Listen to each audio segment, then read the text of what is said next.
NFL 2023 Divisional Round Preview. This is when football really begins. This is when we've weeded out some of the bad teams, and we have the teams that should be here. I mean, if you told me at the beginning of the season, the middle of the season, or when we were entering the playoffs that both the Eagles and Cowboys would not make it past the wild card round, I wouldn't believe it. If it was one, okay, perhaps, but both, wow, both of them didn't make it. In the NFC, you have the 49ers and Lions as two of the Final Four. Not surprised there. Packers and Buccaneers, you bet I'm surprised. But they deserve to be here. The Packers humiliated the Cowboys, and the Buccaneers won convincingly against the Eagles. They earned their wins. Over in the AFC, Chiefs, Bills, Ravens. Yeah, no surprise there. Texans, yes, a real surprise. The Texans won. And then the Browns are out too, because when I did my rankings right before the wild card round, I said the AFC, my number 2 team is the Browns. NFC, my number 2 team is the Cowboys. And the number 2s are out. We still have our number 1s that are about to play their first games, and they got hard games ahead of them. Both of them. 49ers will host the Packers, and then the Ravens will host the Texans. And these two games actually really mirror each other because the Texans and the Packers are ahead of schedule. They're really not supposed to be here, but they're two hot teams with who they both have hot young quarterbacks. I mean, they don't have anything to lose. The pressure is on, and it's on big on these number 1 seeds, the 49ers and the Ravens. I mean, as it should, yes, but the 49ers have been on the doorstep so many times, and the Ravens need to win when Lamar is a dual threat. I mean, how much longer is he going to be like this? A season or 2 more? I think that's all you can expect. So there is pressure on the 49ers and the Ravens. The first game is this Texans and Ravens game in Baltimore. But I'm going to come back to that one. I'm starting with the 49ers and Packers. The rivalry. It had to be this way. When you ask me who's the 49ers' number 1 rival, or just think about 49er rivalries, immediately I say the Packers. I understand for those who are older than me, they would say Cowboys or maybe even the Giants. But for me, without hesitation, I say the Packers. Why? Because the first playoff game I ever watched was the 95 Divisional game between the 49ers and Packers. It was a Saturday afternoon, unforgettable. It was January 6th. 1996. What's the 95 season? That's why we call it 95. And the Packers stunned the 49ers. 49ers, the expectation was, well, they would at least make it to the championship game against the Cowboys. I mean, the 49ers were the defending Super Bowl champions. Steve Young, Jerry Rice. Not the team on paper they were in 94, but still loaded. And they should have made it to the Final Four in the NFL and had yet what had been 4 straight games between the 49ers and Cowboys in the championship game. But no, the Packers stepped in and the Packers stunned the 49ers at Candlestick. And moved on. They would face the Cowboys and be eliminated. The Cowboys would go on to win the Super Bowl. And guess what, folks? That was the last time the Cowboys had reached a championship game. I mean, we're not even talking about Super Bowl. Championship game, Super Bowl. That was the last time, the 95 season. But 96, they'd play again, this time in Lambeau. Really wasn't much a game because Steve Young was injured, and it was a rainy day in Green Bay, and the Packers won, and they won comfortably. Steve Young was injured, and the 49ers were wearing those white on white uniforms, which almost looked more like brown on brown uniforms. A sloppy game. And 2 years in a row, the Packers knocked and eliminated the 49ers out of the playoffs. And it was an end of an era for the 49ers. That game was so bad, George Seifert was fired. And Steve Mariucci was hired in 1997. The Packers would go on and win the Super Bowl that year with Brett Favre. Brett Favre is the greatest 49er killer ever. Don't let anyone tell you anything different. 97, conference championship. That's 3 years in a row. Packers come into San Francisco and upset the 49ers, make it 3 straight, and it was back-to-back Super Bowls. Packers lose the Broncos, but they made it to back-to-back Super Bowls. That was enough. 1998 wild card game, 49ers Packers. San Francisco, the game we know as the catch-2. Controversial game. Yes, I admit that. We're not going to go into details today because I'm planning to do a much longer, deeper review of this rivalry. But 4 years in a row, the 49ers won that one. Then 1999, things changed for the 49ers. Steve Young had the career-ending concussion. The 49ers would miss the playoffs the next 2 seasons. But with Jeff Garcia and then Terrell Owens becoming one of the great receivers in the NFL, 49ers reached the playoffs again in 2001. And guess who they played in their first playoff game? The Green Bay Packers. In Lambeau, Packers win. It was 4 out of 5 for the Packers. And it could have easily been 5 out of 5. I admit that.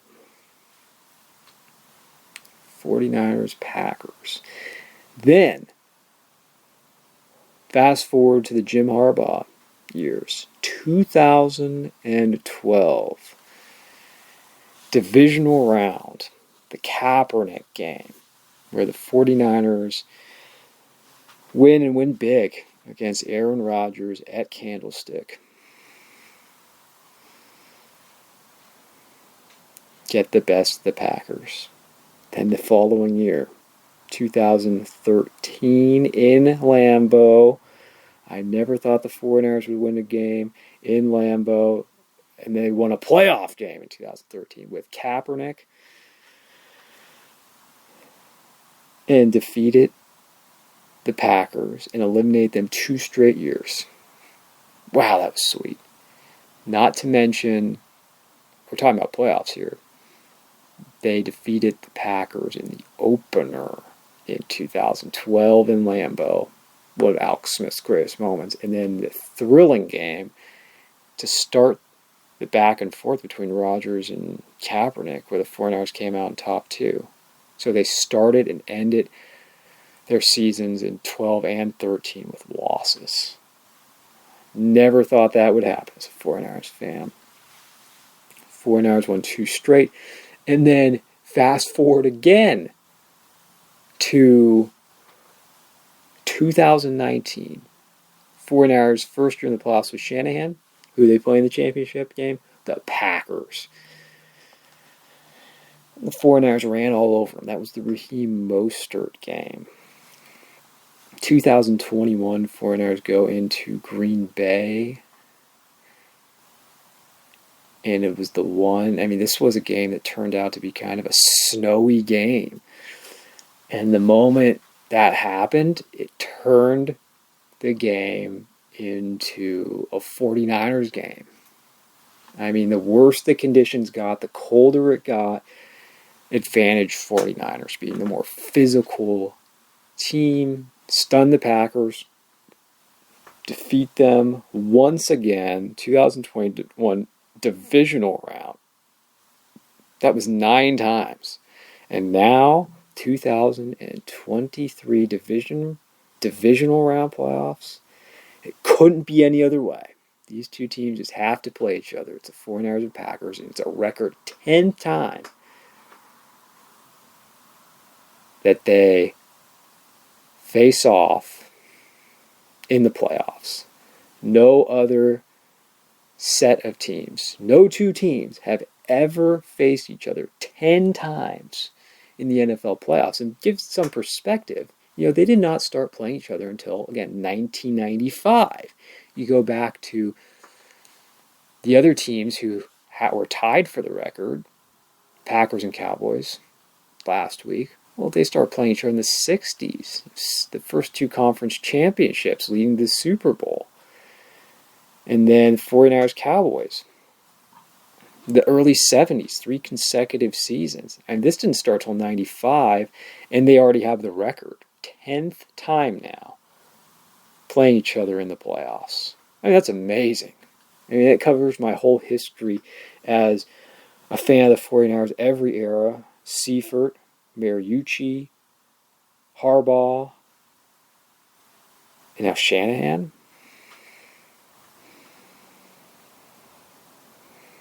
The 49ers and Packers. Well, let's get into this game. The 49ers are the favorite. They are the 1 seed. But it's different now. We got 2 different quarterbacks. Because till this point, Brett Favre owned the 49ers, and then the 49ers owned Aaron Rodgers. Now you got 2 different quarterbacks, 2 young quarterbacks, Brock Purdy and Jordan Love.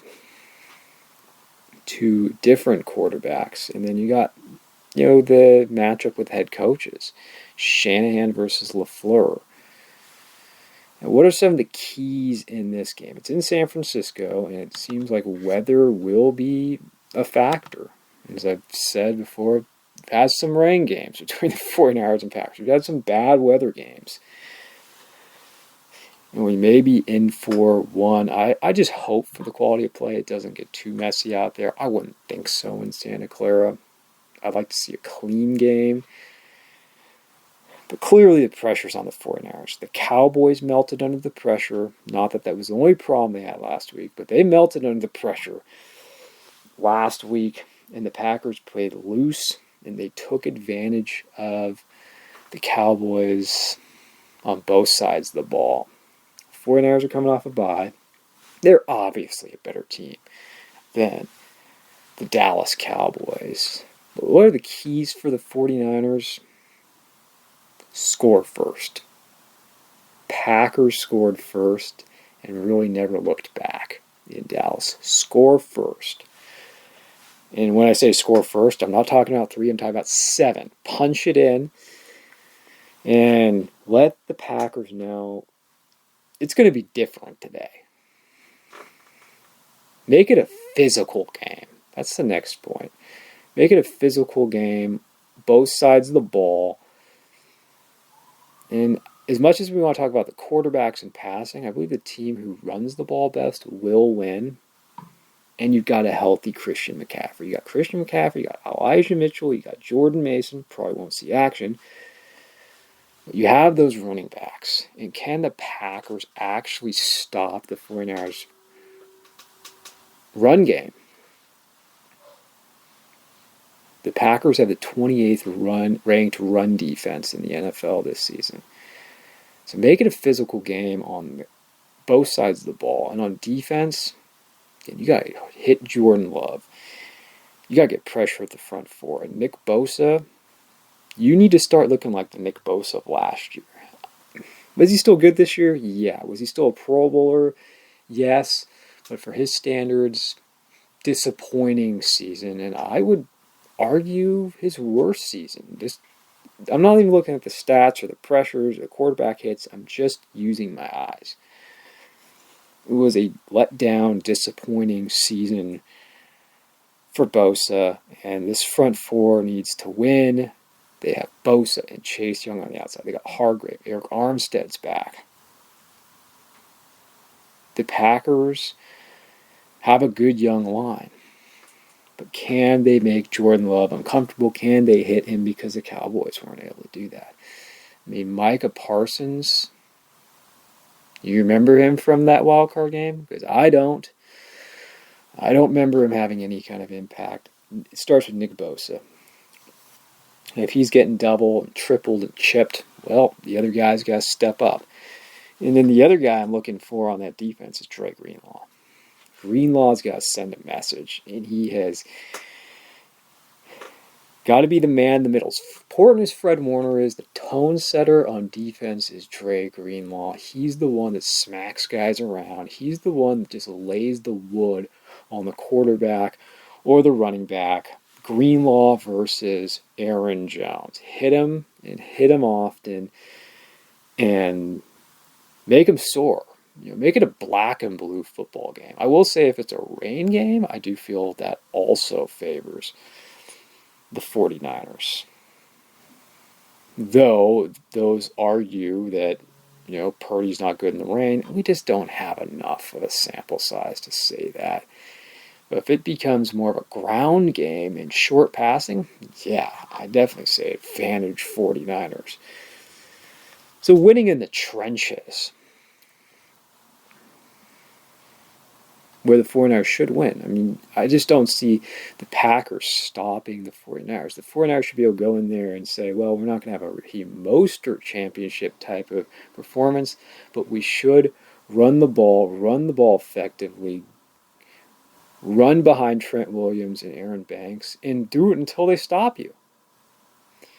And I feel the area that you can also attack in passing is, again, the middle of the field. I see all these teams except for the 49ers, with the 49ers with exception, I think you can attack the linebackers on all the teams that you were originally looking at in the NFC. The Cowboys, oh yeah. George Kittle. I'm just saying a big George Kittle game. I always want a big George Kittle game. Because when Kittle gets the ball, good things happen, and he's so dynamite with yards after the catch. I don't think the Packers have the linebackers to play with him. The Cowboys didn't. The Eagles didn't. The Lions, I don't believe. The only team that has guys that can defend the middle of the field pretty well would be the Buccaneers with Devin White and Lavonte David, but they didn't do too well when the 49ers came out here. These teams are weak. I think that is the weakness of the Packers defense. I mean, you see talent. There is talent on the defense. If I rattle off some of these names, I mean, look at the depth chart for the Packers, and there's good players there. Kenny Clark, Preston Smith, Rashawn Gary. They've drafted well, and the young players besides them and behind them. And I don't know if Jari Alexander is even going to play.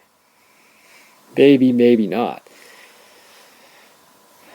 Those are good players on the Packers defense. The 49ers should have their way, and they should have a balanced attack. And Christian McCaffrey out of the backfield. And those are the two areas that these NFC teams just they can't deal with it. And that's why the Ravens played well, is because they have Roquan Smith and Patrick Queen they have in the middle field, and Hamilton. So they are uniquely positioned to limit those guys. But the Pat is an area that the Cowboys could not expose, which the 49ers should expose.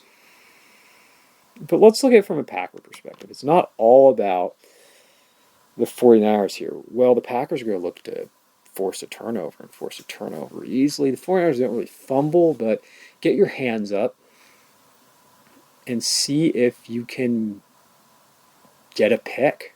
They might try being aggressive and jump some routes and some lanes and win the turnover battle.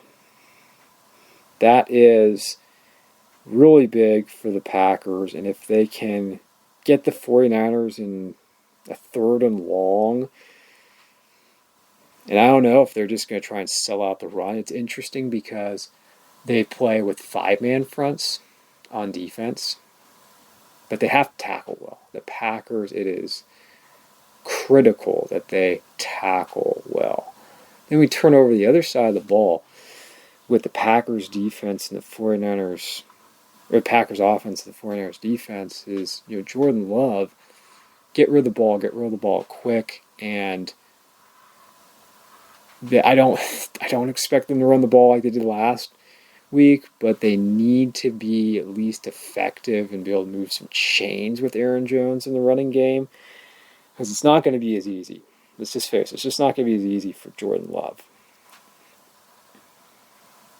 And what's interesting with both these quarterbacks is these quarterbacks don't turn the football over. And Jordan Love is, if you've heard some of the Green Bay guys talk about it, is he's not turning the football over, but he's not being conservative.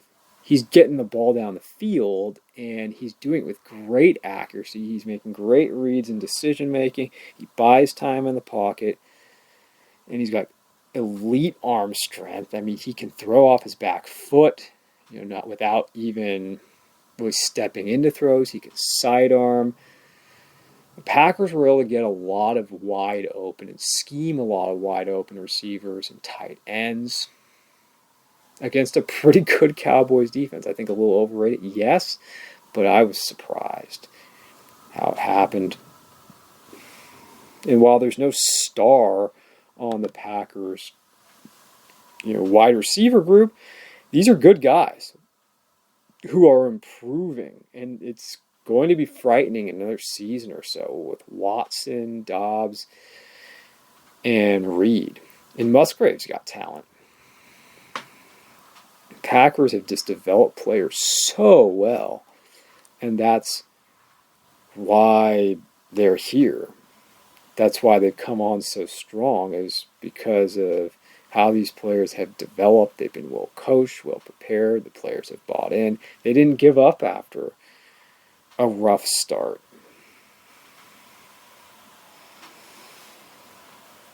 Say for the Packers is more big plays, avoid turnovers.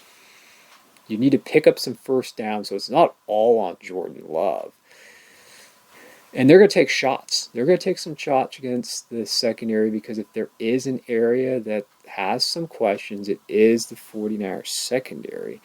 And for them, it is score. I almost feel like whoever gets a touchdown first, more than some games, may be the winner.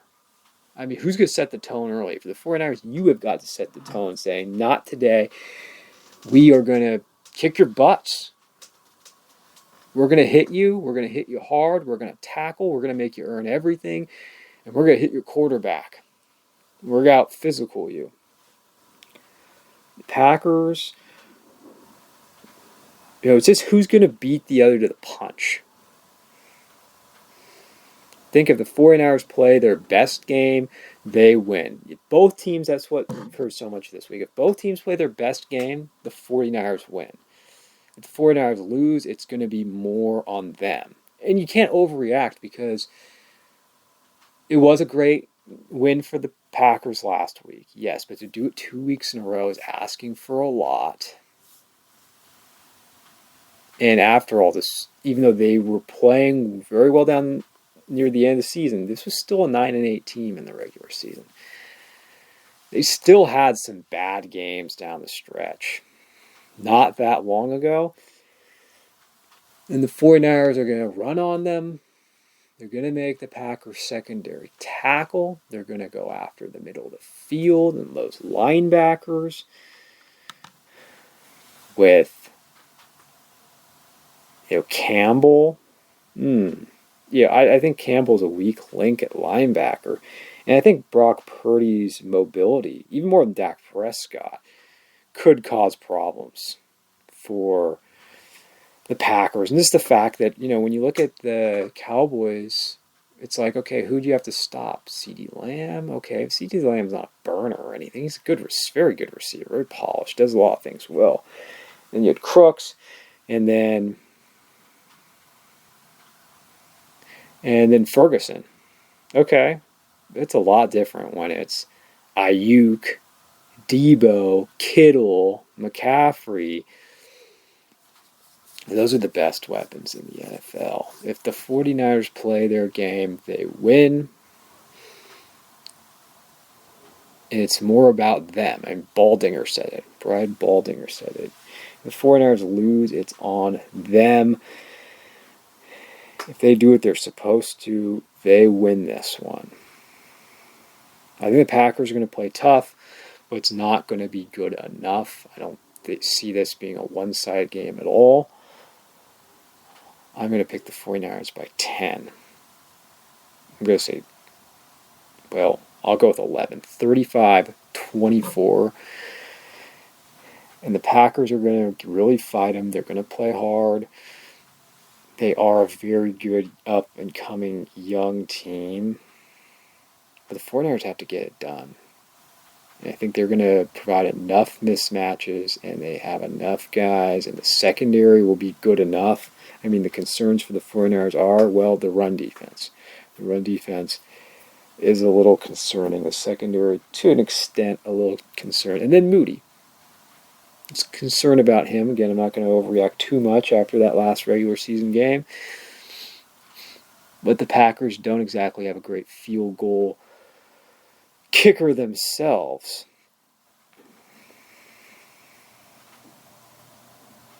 The 49ers have the home field, though it's not a great home field advantage at Levi's. They're rested. They're going to treat this game like it's the Super Bowl. And they have the more talented team and a slight advantage at head coach. So I say 35-24, but it's going to be a good game. It's going to be an entertaining game. There's going to be scoring. And I'm saying, who gets the first punch in? Who lands that first punch? And a lot's going to be determined who gets the ball first as well. That's going to be interesting to see. I just see the better team prevailing in this one, and it's just, let's face it, a far better team, and this is too much for the Packers to overcome at this time. And if the Packers do turn the football over, then this could be a lopsided game. This could be a one-sided game. If they lose the turnover battle, if like Jordan Love does throw, say, 2 picks and Purdy doesn't, then look out. Okay, now we're going to Texans and Ravens. Like the 49ers, Packers, though, the pressure is on for the home team. The Packers are going to play loose. The Texans are going to play loose. And I'm fascinated to see C.J. Stroud against that Ravens defense. Those 3 guys I was just talking about in the middle of that defense at the second and third level with Roquan Smith, Patrick Queen, and then Hamilton against this rookie sensation. I like the Ravens. I'm just going to say in all these games, I favor the home team. But they're going to be challenged. I mean, this is not the team they want to see right now. I mean, honestly, I feel like they would have rather had the Chiefs than the Texans. But the Ravens are rested. And although the Texans may put some points up in this one, are the Texans really going to stop Lamar? I mean, they have talent on that defense. That's going to be a tough place to play. That is a home field advantage, Baltimore. And this is too much too soon for the Texans. You're getting them out of the indoor stadium. You're getting them on grass. It's going to be cold. And this is a whole nother animal. Lamar's playing, I think, the best playoff. I mean, he's playing the best football of his career. Yes, he hasn't done well in the playoffs. But John is as underrated of a coach as there is in the league.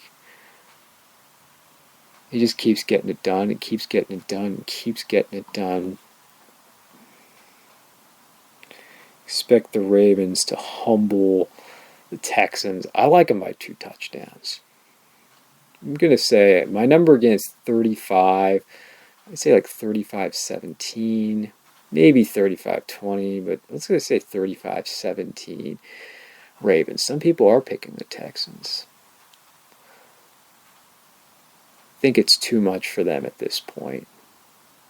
And it's not like they were a team that lit the league on fire either. I mean, they had to squeak in the playoffs too. And part of it was a Jaguars collapse at the end of the season. Very promising young team. This is a huge game for Lamar Jackson.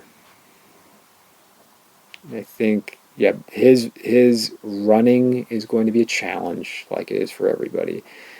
And then I do believe the Ravens will force Stroud into mistakes. As good as he is. Maybe the difference more than anything is that Ravens defense. So those are the Saturday games. The Sunday games? Okay, the Sunday games. First in Detroit, Lions and Buccaneers. This game could be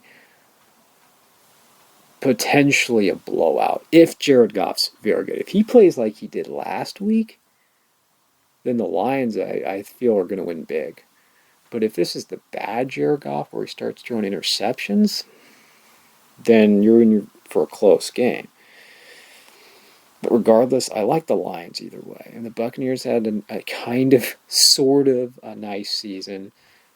They handled their business and won a good game against the Eagles. Not this week, though. Not this week. This is a big time for the Lions. It's a special time. And they just have the better football team. They do. Even if Goff isn't as good, they can run the ball well enough. The fact that Laporta played, which I was expecting him to do, they have real weapons. And Hutchinson is just on a roll with that defense, too. I mean, they beat a better team last week. The Rams are a better team than the Buccaneers. Stafford is better than Baker Mayfield. They were playing, a really good offensive line. And you're looking at the weapons the Rams have. Not that the Buccaneers don't have weapons, but you're looking at Puka Nacua and Cooper Kupp and just an all-around better team with Kyron running the ball.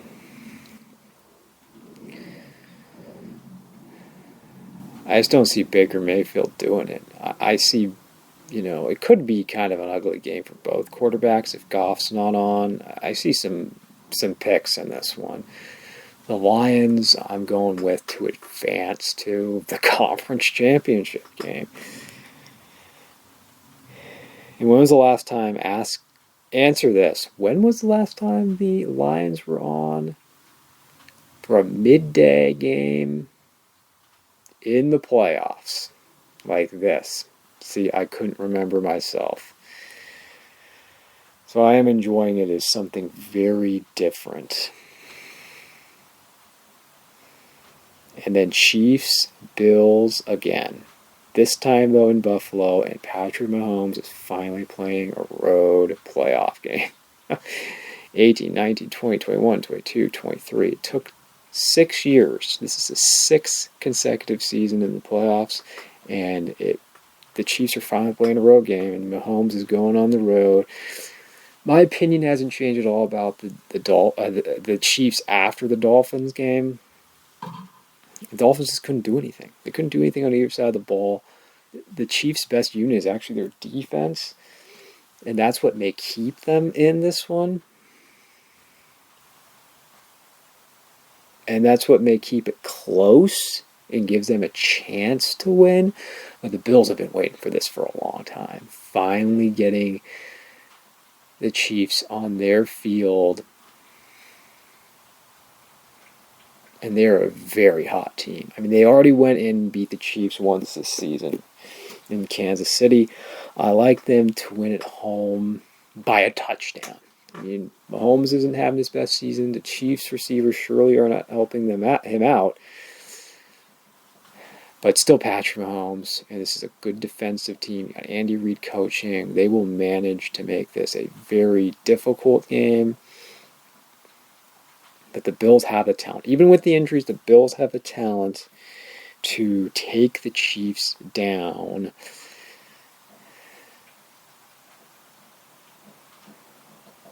And I think the home field advantage really does matter this time around, too. I think the Bills could certainly go in and defeat the Chiefs in Kansas City, but it's just one more thing to go in their favor.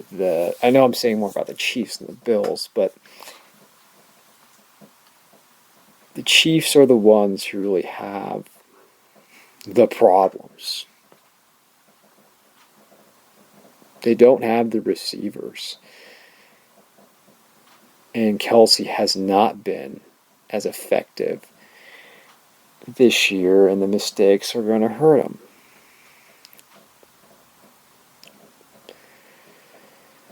Josh Allen's going to need a sharp game, though. If he has an off day, though, he doesn't have to play a perfect game. I'd say one turnover at the most. But if he has one of those off days where he's throwing, let's just say 2 picks, I think he can get away with 1 pick. If he throws 2 picks, they'll lose, though. They have to have like a B, at the least, a B+ game to win. So I'm going to go 27-24 Bills. Cook, I think, is a big factor. Josh Allen running and making plays with his legs, but also getting the ball down the field and attacking the secondary of the Chiefs. And it's just not the same Chiefs. I say it every time. They just don't scare anyone anymore. You have to respect Mahomes. If you can take away Kelsey, and that's a little bit of a problem with some of the injuries they had with their linebackers. Who is going to cover Travis Kelsey?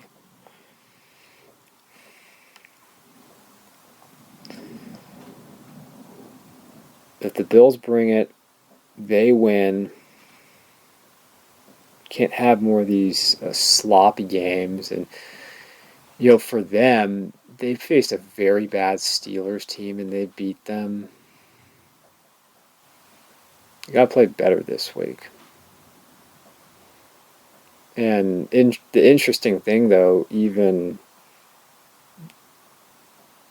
is the pressure's actually on the Bills. The pressure is on the Bills in this one. Though they're at home, and the Chiefs are the Chiefs, and there's the expectation they should be in the championship game every year. This is a huge game for Sean McDermott and for Josh Allen, because if they don't get it done, then where do you go from here? I know they have a lot of injuries, but they have, the whole key to the game for the Bills is, push the football, come with a balanced attack, no more than 1 turnover, and then they need a big game from Ed Oliver. Get pressure at the front 4. If you can get pressure on the front 4, then that's going to be enough. That'll be enough to win. So I'm picking a 49ers-Lions NFC Championship game, the AFC Championship, Bills at Ravens. And wouldn't that be? I mean, Josh Allen versus Lamar Jackson or Patrick Mahomes versus Lamar Jackson. We'll come back and review them. We expect to have an exciting and great weekend of divisional playoff games.